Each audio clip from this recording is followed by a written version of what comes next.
Isang magandang umaga sa ating lahat mga idol. Panoorin naman natin si Kulot dito mag-practice ulit ng half carcass. Primer cuts and deboning yung gagawin dito ni Kulot. Una niyang tinatanggal dito yung tambalin guys. Para sa lahat ng mga bago pa lang papasok sa larangan ng pagbubutcher, panoorin niyo mabuti yung ginagawa ni Kulot guys. So ang gamit niya nga palang knife dito, boning knife, 60 inches. Galing kay Sir Pop Series yan guys. At yan yung mga knife na kaparehas niyan yung knife na ipapamigay natin guys. Boning knife. No? Napakaganda talagang gamitin yan. Although hindi siya branded, pero pagka ginamit mo sa deboning, okay naman. Kasi hindi mo naman kailangan ng branded guys. Ang kailangan mo talaga yung magagamit mo pang deboning. Nasa pag-maintain ng talim yan guys. Ang pagpukusan nyo talaga ng aral yung kung paano mag-maintain ng talim yung paghahasa guys, kasi importante yun. Kahit local yung gamit yung knife, basta marunong kayo mag-asa, magagamit nyo na maayos yan. Hindi yan basihan kung branded o local. Mas masarap pang ang i-support yung mga local na nagbebenta ng knife kaysa branded. Alam niyo kung bakit guys? Siyempre kapwa natin Pilipino yan. Diba? Support local lang tayo. Kung susuportahan natin yung mga diba? Ibang lahi yung umaasenso. Ayaw nyo bang umasenso yung kapwa nyo Pilipino? Diba? Tingnan nyo yung mga may malalaking negosyo dito sa Pilas. Puro Chinese. Pero bakit dito sila nagbi-business? Kasi nandito yung pera. Diba? Yung mga Pilipino, maalis ng bansa. Kasi malaki sahod. Pero yung mga ibang lahi, dito nag-i-invest, dito nagninegosyo. Diba? Marami rito yumaman na sa Pilipinas ng mga ibang lahi. Sino ba may-ari ng SM? Sino ba may-ari ng Pure Gold? Sino ba may-ari ng Robinson? May Pilipino ba dyan? Pero sila yung mga nangunguna na pinakamayayaman dito sa Pinas, diba? Pero ano ba empleyado nila? Mga Pilipino. Diba? Kaya mas suportahan natin yung mga local na nagninegosyo. Yung mga maliliit na nagninegosyo, suportahan natin yan guys. At ito si Sir Pop Series, maraming salamat sa knife, Sir Pop Series. Always support. Yan. So support. Lagi lang kami nakasupport sa iyo, Sir Pop Series. Wala naman nagsimulang mataas agad. Lahat naman tayo nagsimula sa mababa. Lahat naman tayo nagsimula sa wala. Diba? Basta focus lang. Dahan-dahanin lang natin. Basta lumaban lang tayo ng patas at parehas sa mga taong nakapaligid sa atin. Trust the process lang. Habang nagde-deboning dito si Kulot, dinadahan-dahan niya lang talaga yan guys oh. Smooth na galawan lang, di mo naman kailangan madaliin yan eh. Diba? Lalo't nagpa-practice ka pa lang. Bakit mo ba kailangan bilisan? Para saan ba yung bilis?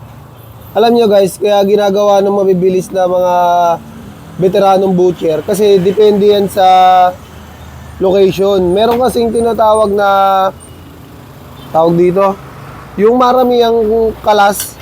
Kasi meron kasi iba trabaho talaga nila yung butcher.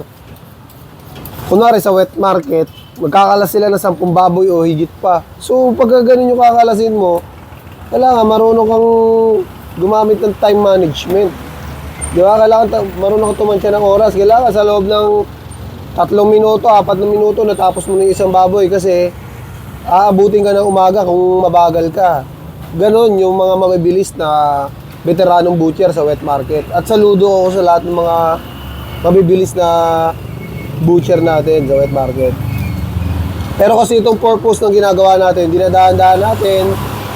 At sa lahat ng mga nagsasabing mabagal, durog-durog, pasensya na kayo guys.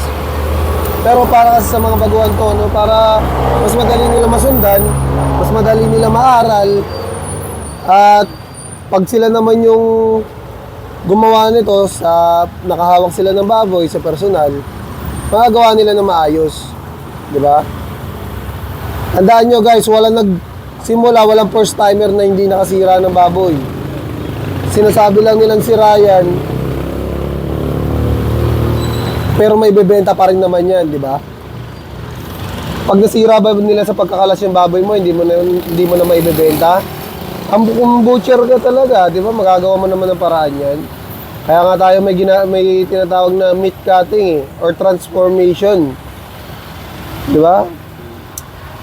Pwede mong ipasok sa giniling, sa minudo cut, sa pansahog, kung may makikita kang mga maliliit na tabas ng karne. Diba? Napakasimple. Huwag natin gawing komplikado. Hindi ginegradean kung gaano kaganda yung meat na kakalasin mo.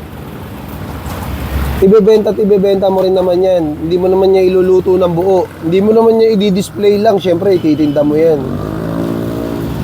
Buti sana ko, i-display lang natin yung meat. Hindi natin ititinda, hindi natin ihiwain. Doon talaga, pwede natin sabihin kailangan, sobrang ganda ng meat mo. Sobrang ganda ng kalas mo. Walang durug-durug, walang gutay-gutay. Ayan. Habang nagkakalas dito si Kulot guys, oh. Kita nyo naman, dahan-dahan lang pero maayos. Diba?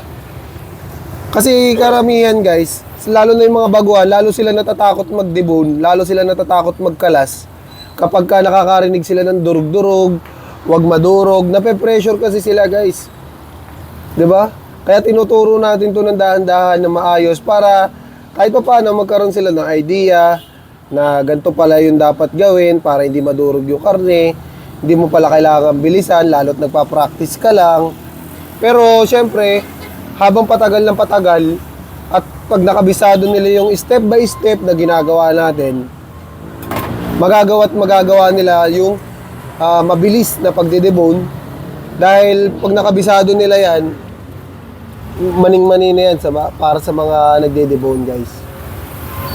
Tulad yan na sabi ko, di mo kailangan bilisan sa umpisa, pero pag kailangan na sa trade test at sa pagpasa ng video ng time, ayun yung hahabulin natin sa oras. Basta kabisaduhin mo lang yung step by step. Ayan. Sa lahat ng mga followers natin, shoutout sa inyo guys. At maraming salamat sa suporta palagi. Unang araw ng August, yan, mamimigay tayo ng knife sa lahat ng mapagbibigyan guys. Ingatan nyo yung knife na ipapamigay natin. Ganyan yung knife na ipapamigay natin, no? Katulad kay Kulot. Ito, nangihina pa to.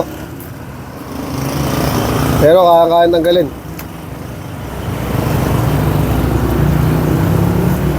Sabi ko nga sa mga nagko-comment sa atin ng mga veterano, di tayo nakikipagpagalingan, no?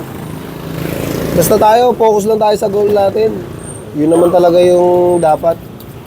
At sa lahat ng mga nagbibigay ng advice ng mga veterano, maraming salamat sa inyo guys. Talagang solid kayo. Talagang gusto nyo rin matuto yung mga baguhan. Kasi marami talagang veterano na nagtuturo din ito. Mas marami veterano ang nakapagpaalis na ng mga butcher abroad guys. Mga low-key lang. Diba? Eh tayo kasi na nagbablog, tapos medyo nakaka-proud din talaga kasi kapag yung nag-practice sa atin nakaalis. Diba? Nakaka-proud talaga. At syempre baon nila yan, lifetime. Yung pagpa-practice na yan. At sa mga hindi pa nakapollow sa atin dyan guys, follow nyo na ako guys.